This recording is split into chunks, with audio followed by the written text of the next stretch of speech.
everyone, Joe here from ActionX. Welcome to What's in the Tuber. Welcome back. If this is your 11th Matlock Season 2 episode review, hope you're doing well. Hope you're staying safe out there in the big old world. It's been a while. I apologize. I set this over on the rookie side of things. I'll say it over here. Sadly, we did plan for the hiatus on our end to occur for a little bit, but it was extended because sadly last week I lost my voice.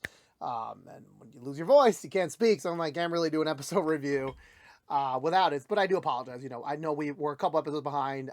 This was probably getting posted before the next episode comes out. And we are still not 100% clear on when the rest are going to come out. It's just been very busy, as many people from the start know. I started a new job. Personal life commitments are, obviously the priority. Obviously, never will sacrifice them for anything. So the reviews will come out when they are ready. So I do apologize, and I'm still recovering from my cough. So apologies if this is a more cough-inducing episode of the review. But with that being said, I was very privileged enough to not get spoiled on Matlock these last 2 weeks, as I was able to just kind of be social media silent, able to kind of just let my authentic reaction be my own. So I heard nothing about this week's episode at all until I actually tuned in, and I'm very happy to do so because this was a really good episode.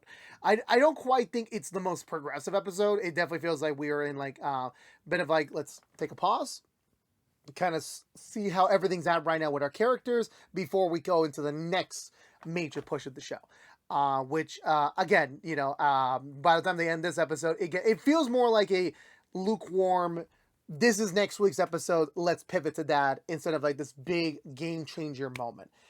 We're just quite not there yet. Of course, obviously, I believe we still have about 7 more episodes this season, so there's still a lot more to do. I think they just wrapped season 2 not too long ago from a production standpoint, so we're in a good pace right now, but at the same time, we're still very much we're still waiting to see how these point-to-points are going to all wrap up to be. But other than that, I think this was still a really good episode. Again, character catch-ups are very important on a long-running TV show. It's always good to kind of check in with the characters, see how they're doing from a psyche perspective, what can be done to help out with them, and also what can we expect from them next to, kind of a piece to that.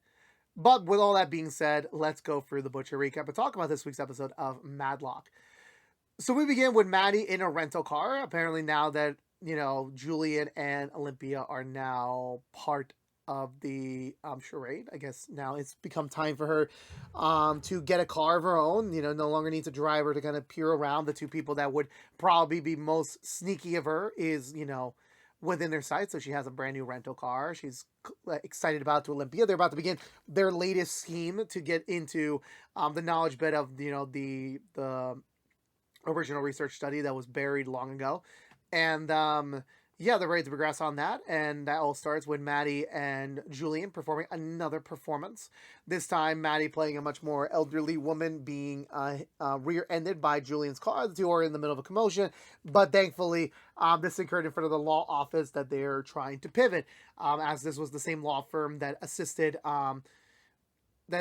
in the shutdown of the company that owned the research study against the opioids. So if they can just get in on that in a fair, reasonable way, they might be able to get access to the materials, which does work like a charm. The man instantly takes to Maddie and instantly I'm your representative. I got you. Don't worry. We'll discuss payment later. But as of today, I am your representation. And it's damn, he is the definition of sleazy lawyer that I've ever seen one, to be honest with you. But of course, this is all, a play to get in on the ground level of that. And obviously her and Julian are a little bit more progressive on their relationship now. They're a bit more friendly towards each other, more open-minded, more, open communicative to each other. And Edwin's starting to notice that. And Maddie's yeah, I am. But at the same time, it's I shouldn't be, because she's still responsible. But at the same time, it's kind of with her and Olympia, it's kind of letting that part in of itself. But in the intermediate, Maddie's still progressing. We're still at the tail end of this, so there's still a little bit more to go. But at the meantime, Edwin is still pushing his agenda, getting everyone ready when they go back to San Francisco. He's imploring Augie to start applying to high schools, for the next year. Because again, you have options, have stuff available to you once we're back in the Bay Area. And Augie is not too thrilled with it, considering the fact that, again, he has made New York a bit of his home now. He does have friends nearby. He does have a bit of a community over here now. And it's a little bit like, not the best conditions for him to be leaving right now. But of course, obviously, Maddie's been more on the pushy side too. Like, no, like, get the applications in. Let's have Edwin review them before you submit them. Because, again, he has a point. We do need to get ready for life beyond the case once it's over. And Edwin's like, yeah, but I know you're also kind of hoping for a long shot miracle that we get to stay. And Maddie's like denying it, but at the same time, but like trying to appease their end of the deal, like, that there is a potential future back in San Francisco. But until in the intermediate, Maddie's still performing the shticks for the meantime.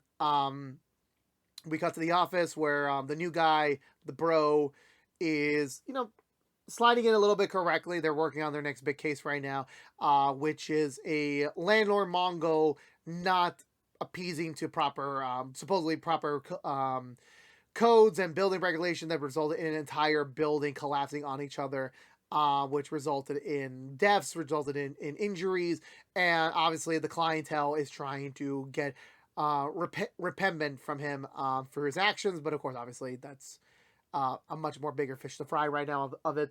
I believe from there, so that's what Maddie and the bro are talking about, just getting everything in order for their sit down with her. Obviously,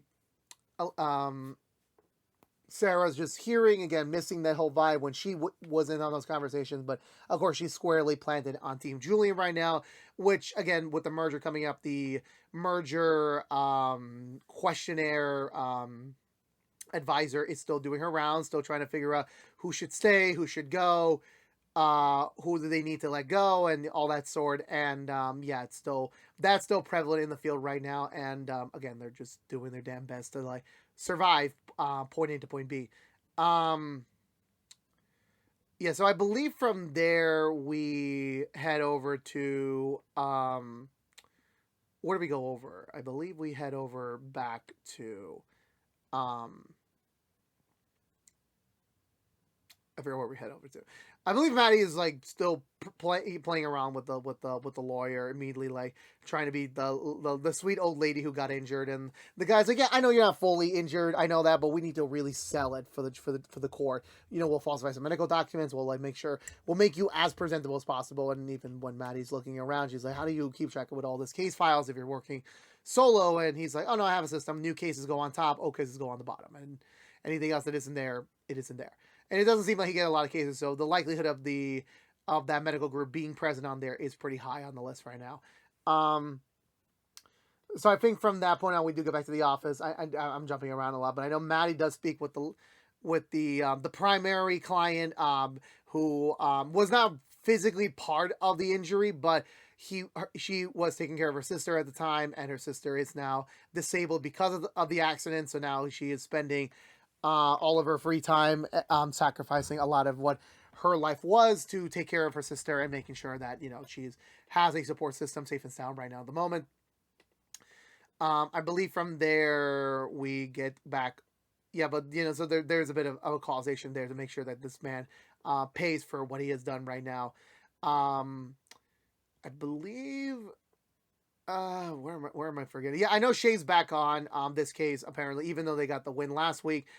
Shay needs more wins in her books to kind of allow herself to have a presence at the firm, even post-merger. And, again, Olympia has more wins than losses, so that's who she's hooking herself up to.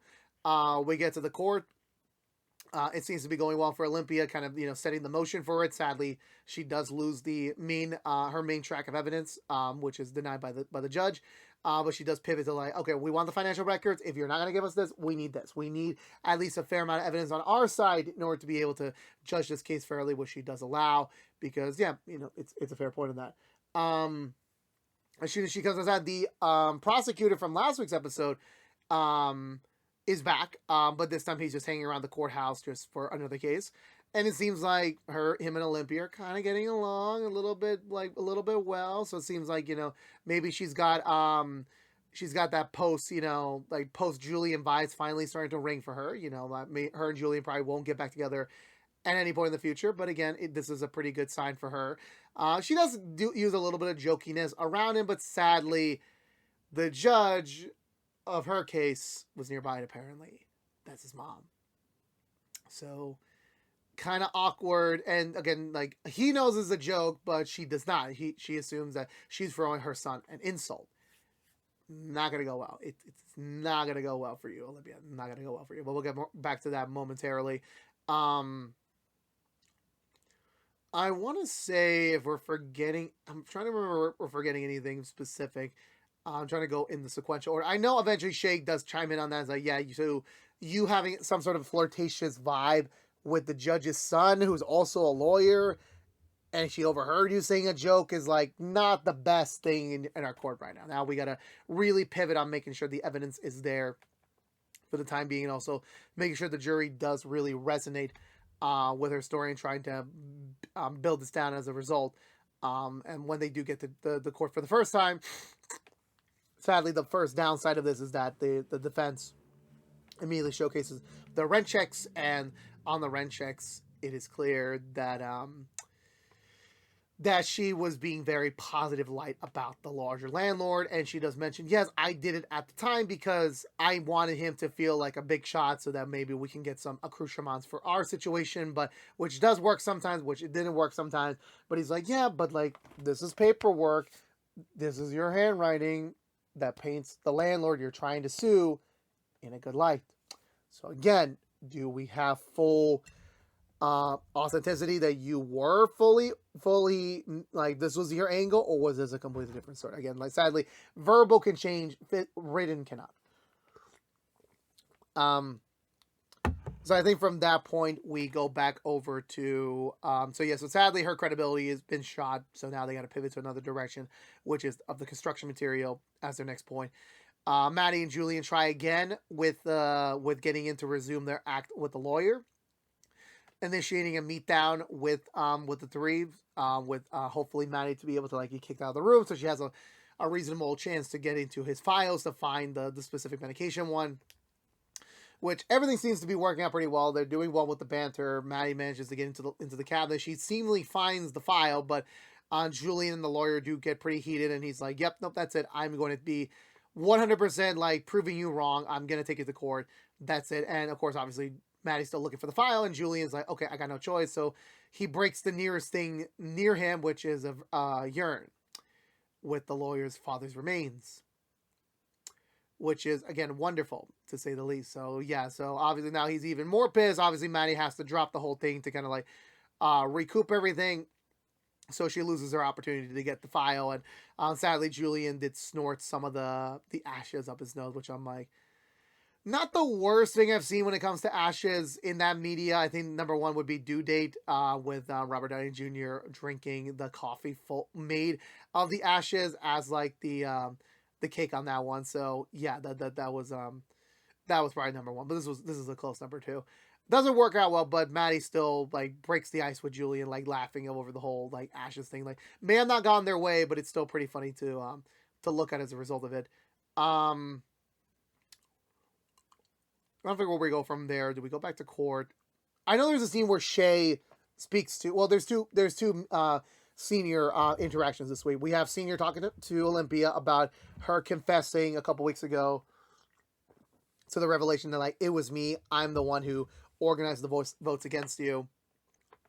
So we're finally touching base on that again after a couple weeks, and yeah, he does admit, yeah, I know, you told me, but I have been blessed now to be given a second chance at life, and I think now is the time to forgive and forget. So I will forgive you for attempting to kick me out of my own firm, but I will be letting you know that I will be asking you now to, the people that you turned on me, turn them back, so that when the merger comes through, he does have some believers on his team to work with, which Olympia does, decide to accept and move forward. The second one was with Shay, where Shay was witnessing Senior talking to the merger lady, and the merger lady wants to get an interview in the books with Shay to like kind of realize someone that only is the only person in your job type to be in the company. Why should we still have you on board instead of like just hiring someone off the books, essentially speaking? And And she's like, well, yeah, I look forward to talking to you about like my pros and cons with within this field. And she goes to senior, kind of like reminding him, hey, remember you created this job for me, so I'm just letting you know, like even post merger, I will still have a place in the team. And senior, in his seniorness, tells her just win the case. That's all you need to do. And obviously Shay's like, well, great, that's wonderful. So now my entire favor of my job lies in Olympia and Maddie and Bro. And that's wonderful.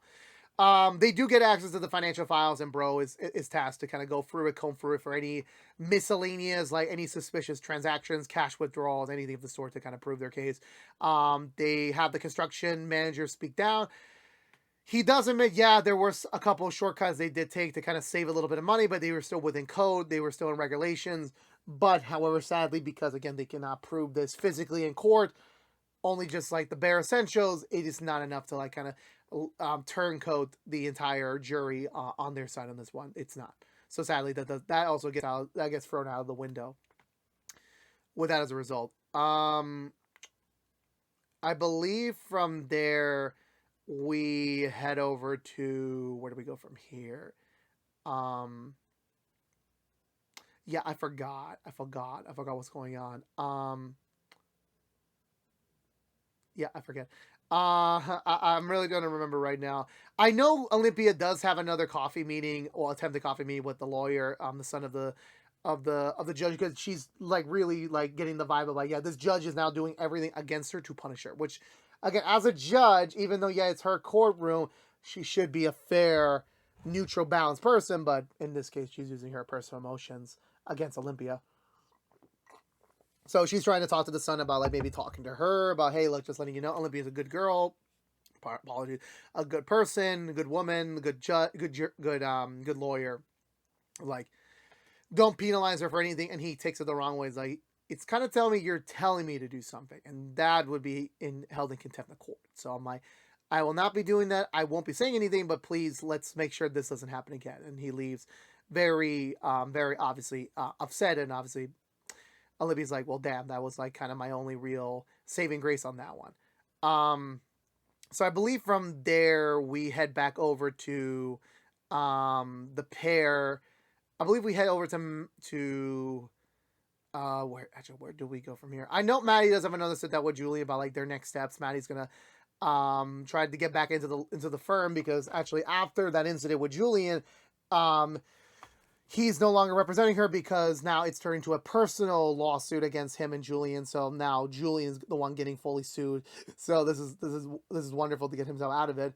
So now Maddie has to find a way to get back into the firm somehow. So they're trying to play a coup, but at the same time, Maddie's trying to push Julian away a little bit so that they don't continue to bond, to continue forming this vibe that they've been working out here.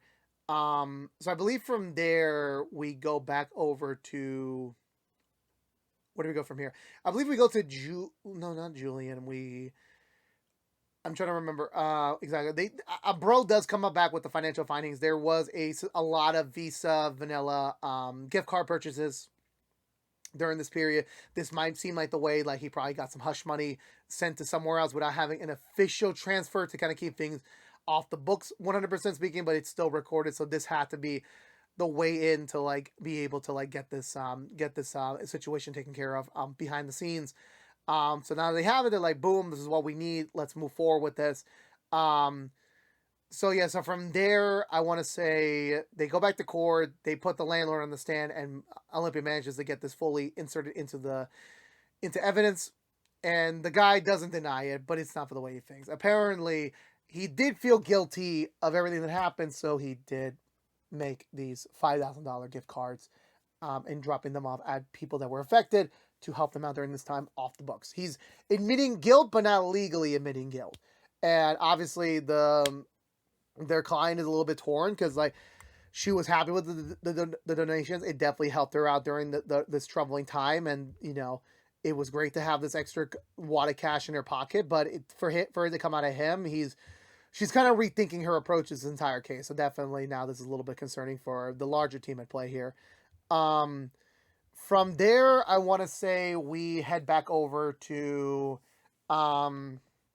Yeah, it just seems like right now, like they're kind of at a standstill. Definitely things have not swung in their favor, so now they're trying to find new ways to get this thing sorted out. I know that Maddie goes ahead to try and get the coup on the lawyer again. However, Augie calls her over on her way to the office, letting her know like, hey, I'm really sorry, but I'm feeling sick. I need someone right now, and I would be amiss to ask you, can you please just delay this for another time, and let's can you come over to take care of me? So Maddie, of course, focuses on that. I got a little scared for a moment that Maddie was gonna appear on the dark side on this one, like ignoring Alfie, but thankfully that wasn't the case. So she heads back over home. She lets Julian know that they are dropping the plea for tonight and going from there. Um, so I believe from that point we are, yeah, I know Olympia does get a call from the judge. They are resummoned back into her chambers, where she does admit that like I have just discovered that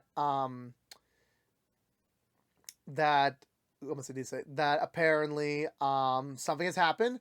A jury member has been compromised, and they're going to be conducting an investigation. And as of this time, the case is now over. It's a mistrial for the time being. They can retry another time, but for this specific case, it's a mistrial.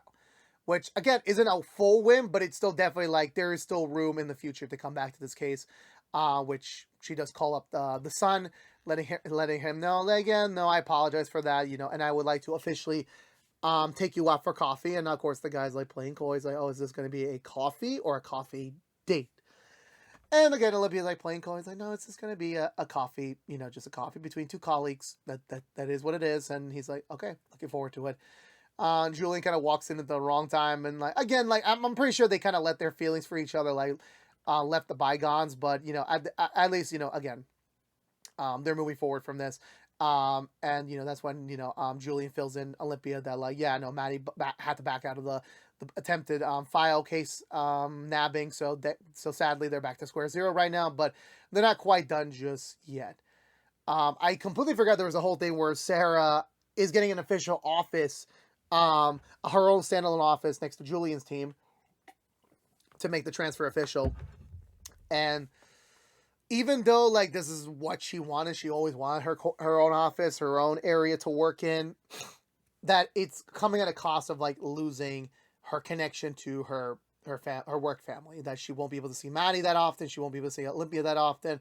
That it kind of like it will be a full like end of an era, and she's not ready for that. At the same time, Sarah is also trying to look for her biological parents, but she's also kind of like remissive. Like, what if like she tries to look for them and she can't find them? They're just nowhere to be found. And obviously, Maddie's like, trying to tell her like, look, it's just life has a funny way sometimes. But again, if you don't feel comfortable doing something, then don't do it. That it's better to like wait a bit and wait till to see when you're ready, which was more like indicating like you could stay in the joint office for the time being. You still be part of the family. You can still be part of the group. It's just again, we may not be working together directly anymore, but we won't ever leave your life, and that they'll regroup again once Sarah finds her biological parents, and that they will meet again on and touch base on that again. So a very sweet emotional moment between Maddie and Sarah on that front.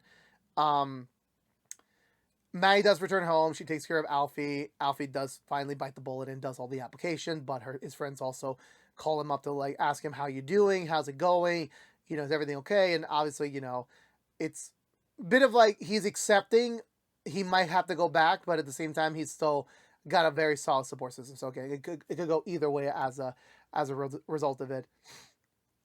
Um, which is still good for Edwin to hear. But they get visitors at the door. It is actually Olympia and Julian that have come bearing a gift. They got the file from the lawyer. Apparently, they decided a new play where Olympia was the ex-wife, which is ex-wife to Julian, but much more of a dialect approach, a much more aggressive tone to kind of get what they want, while she's discussing the legality matters with that lawyer. Julian scouring through the files, and he does manage to find the same file that Maddie had her hands on before the incident last time. So now they officially have it. They have the name of the scientist, so they know the next step possible to find their whistleblower to possibly blow the whole lid on senior secrets. But before the group can celebrate in this very weird regard, Olympia gets a call from Sarah. Apparently, Shay has been arrested for tampering with the jury on their case. So it was Shay that actually tampered with the case itself, probably to guarantee the win. But now she's been busted. She's been arrested. What exactly will this mean for the larger, well, Brexit matter? Because she was technically somewhat involved. What does that all mean? We don't know. We will find out next time. Because that was it for this episode of Matlock. I found this to be really good. I definitely was okay with the lack of like major real progression. Like, yeah, we got the researcher's name. It's not like the biggest thing in the world, but like it does definitely still move the needle a little bit forward. But just getting to see Maddie and Julian kind of like starting to get their own like vibe similar to how Maddie and Olympia did. And then at the same time, seeing Sarah kind of dealing with like the guilt of like change and moving forward with her life, and then having to deal with all this, it's true. It happens to everyone. Like just 1 minute you're in one place very comfortably, and next thing you know, you're thrown into another place that's not comfortably at the start. It will get comfortable as time goes, but in the meantime, it's like, it's just not. But it was very sweet for that moment between her and Maddie. It definitely like kind of reminded us of their very season 1 battle with each other when we were seeing it live last year. And just in general, just the characters just kind of like, like finding a little bit of nuggets of like what is next for them beyond this. Olympia maybe finding a new love interest. Edwin still kind of dead set. Same with Alfie, like going back to San Francisco, resuming their old life, kind of getting back to normalcy. It's all very poignant to see, and like definitely these are probably little nuggets to get us ready for season 3, or if it was unrelated, the later half of season 2. But no, it was really nice. It was a really nice episode as of it. It's not my favorite episode of the bunch. It's still just very much of another. It's a very good episode, and you need these very good episodes to kind of pad out the season a little bit. But it also does have a profound impact on the characters, and it does work out as a result of it. But with all that being said, I'm giving this episode 2 thumbs up. Let me know down below what you think of this week's episode of Matlock. Did you love it? Did you like it? Let me know down below. I would love to have a conversation with you about it. But I believe that's going to do it for me today, everyone. So if you're unaware, this has been What's the Two from ActionX, reviewing every episode in the second season of Matlock. If you want to know what we're doing normally on What's the Two, besides our Matlock episode reviews, right now we are doing rookie reviews, which usually come out after a brand new episode on ABC/Hulu. Again, similar to Matlock, we will be back with that when we're able to. No ETA on those yet. But if you don't care about Matlock, we will be back eventually with the next episode review. Again, I do apologize for that. We will be back. I'm very much clamoring at the teeth at the next part of the story. It's already out. It's available to me, but I need to do this properly. So this will take some time. But again, we will be back momentarily with new episode reviews. So stay tuned for that. But again, thank you so much for watching. Please subscribe if you haven't yet to ActionX for more episodes of What's the Two. Please like, favorite, share this specific review if you want to. Ring that bell or follow us on social media for more. But until we see each other again, thank you so much for watching. Please stay safe out there. Be good to each other. And as always, peace out.